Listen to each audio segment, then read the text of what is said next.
2024-2025 நிதியாண்டுக்கான பட்ஜெட்டிற்கு தற்போது அமைச்சரவை ஒப்புதல் வழங்கியிருக்கிறது. இன்னும் சற்று நேரத்தில் சரியாக 11 மணிக்கு நாடாளுமன்றத்தில் நிதியமைச்சர் நிர்மலா சீதாராமன் 2024-2025 நிதியாண்டுக்கான பட்ஜெட்டை தாக்கல் செய்ய இருக்கிறார். அதற்கு முன் நடவடிக்கையாக தற்போது அமைச்சரவையுடைய ஒப்புதலும் பெறப்பட்டிருக்கிறது. அது தொடர்பான ஒரு அண்மை செய்தியை பார்த்துக் கொண்டிருக்கிறோம்.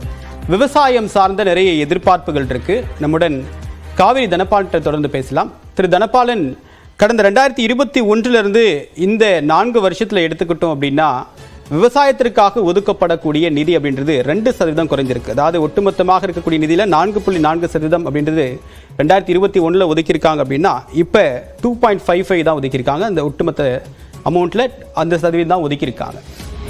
ஸோ விவசாயிகளுடைய வருவாய் இரட்டிப்பாக நாங்கள் உயர்த்துறோம் அப்படின்னு சொன்ன இந்த அரசுடைய இலக்கு அப்படின்றது எதை நோக்கி நகர்ந்திருக்கு? 2.55 குறைந்ததன் காரணமா உங்களுக்கு என்ன மாதிரியான சிக்கல் ஏற்பட்டிருக்கு?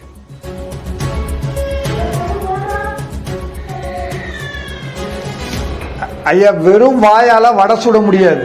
அதாவது என்னுடைய வருவாயை நான் 2 பங்கு ஆக்கணும் அப்படின்னு சொன்னா, ஒன்று உற்பத்தியை பெருக்கணும். உற்பத்தி பெருக்கணும்னா மற்ற விஷயம் மாதிரி கிடையாது.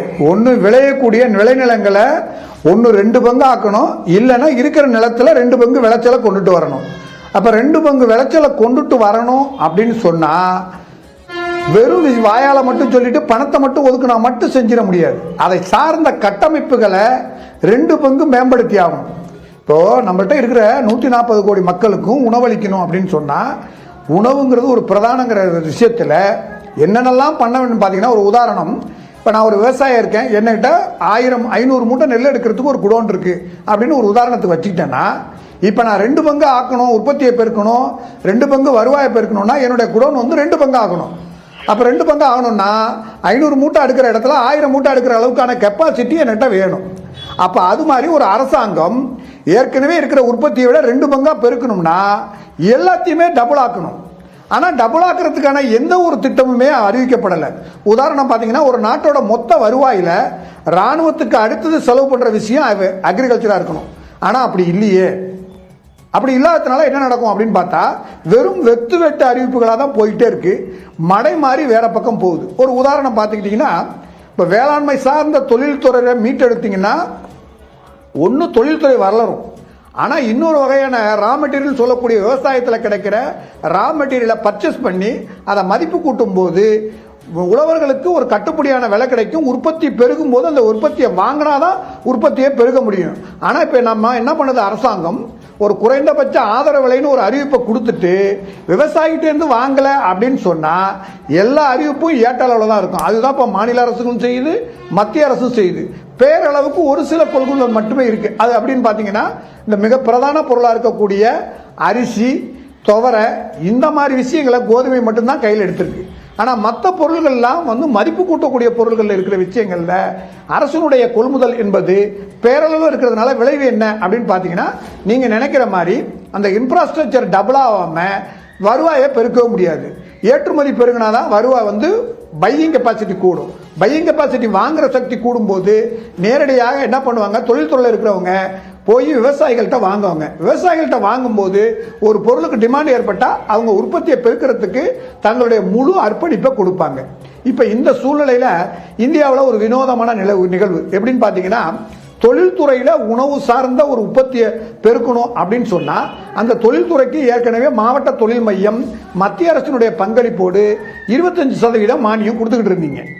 அப்போ 25% மானியம் கொடுக்கும்போது மாநில அரசும் மத்திய அரசும் 4% வரியை விதிச்சுக்கிட்டு இருந்தீங்க. ஆனால் இன்னைக்கு வரி விகிதம் என்பது 18% போயிடுச்சு. அப்போ 18% போன பிறகு நீங்கள் என்ன பண்ணுறீங்க அப்படின்னு சொன்னால், அந்த 25% மானியத்தை வைக்கும்போது வெறும் 7% மட்டும்தான் அந்த ஒரு ஊக்குவிப்பு மானியம் அப்படிங்கிறது ஒரு தொழில்துறை சார்ந்து கிடைக்குது.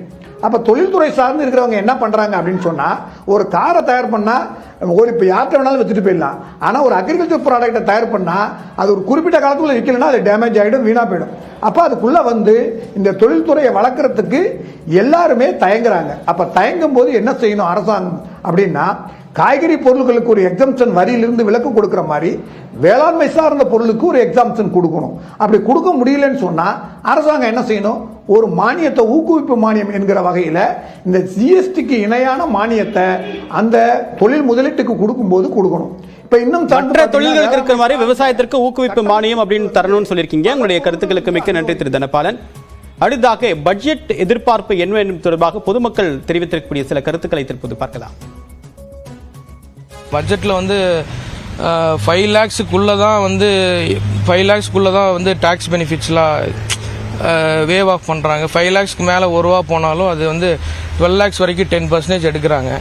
அது இப்போ உங்களுக்கு பார்த்தீங்கன்னா, உங்களுக்கு இப்போ ஒரு 60,000 சம்பளம் வாங்குகிறோம் அப்படின்னா வருஷத்துக்கு 7,20,000 ஆகுது அப்படின்னா அது 72,000 டேக்ஸுக்கே போகுது. அது ஒரு பெரிய அமௌண்ட்டாக வந்து பேர்டனாக நமக்கு, அதாவது மிடில் கிளாஸ், லோவர் மிடில் கிளாஸில் இருக்கிற எங்களை மாதிரி பீப்புள்ஸ்க்கு கொஞ்சம் பேர்டன் ஆகுது. அது ஜாஸ்தியாக தெரிகிற மாதிரி இருக்குது. ஸோ ஏன்னா இப்போ விலைவாசி இருக்கிறது எல்லா பீப்புள்ஸ்க்கும் தெரிஞ்சிருக்கும்.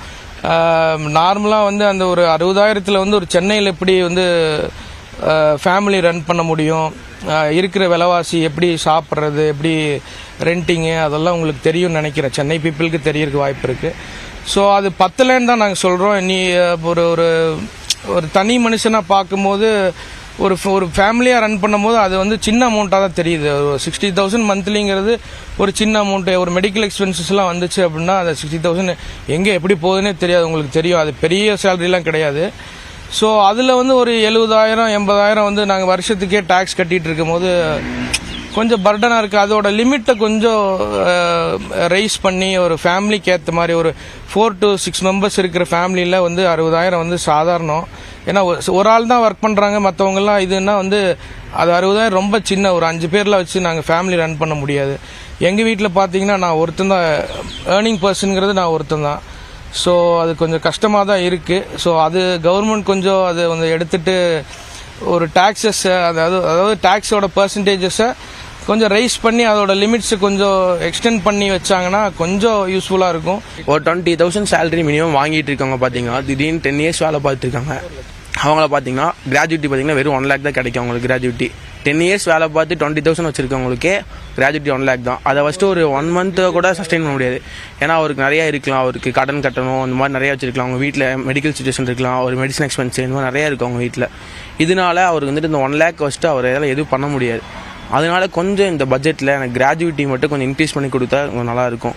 அதே மாதிரி என்னோட ஒர்க் கேரண்டி கொஞ்சம் ஏதாச்சும் இந்த இந்த வருஷம் பட்ஜெட்டில் கொஞ்சம் ஏதாச்சும் பண்ணி கொடுத்தா நல்லாயிருக்கும். இந்த ஜிஎஸ்டி ஃபைல் பண்ணுறது இது எல்லாமே வந்துட்டு இன்னும் கொஞ்சம் கவர்மெண்ட் யூசர் ஃப்ரெண்ட்லியாக எப்படின்னா கவர்மெண்ட் போர்ட்டல் அந்த மாதிரி அதில் கொண்டு வந்து ஈஸியாக நம்மளே பண்ணிக்கிற மாதிரி ஒரு இது கொண்டு வந்தால் இன்னும் எங்களுக்கு கொஞ்சம் ஹெல்ப்ஃபுல்லாக இருக்கும். என்னை மாதிரி ஸ்டார்ட் அப் பண்ணுற நிறையா பேருக்கு யூஸ்ஃபுல்லாக இருக்கும். இதுக்கப்புறம் என்னன்னு பார்த்தீங்கன்னா, இப்போ ஸ்டார்ட் அப் பண்ணுறோம் அப்படிங்கும்போது 3 வருஷத்துக்கு வந்துட்டு எக்ஸம்ஷன் இருந்துச்சு. இப்போ அதை வந்துட்டு ஸ்டாப் பண்ணிட்டாங்க. மத்திய பட்ஜெட்டில் பொதுமக்களின் எதிர்பார்ப்பு என்னவென்பதை தற்போது பார்த்தோம். ஒரு சிறு இடைவேளைக்கு பிறகு இந்த சிறப்பு நேரலையை தொடரலாம்.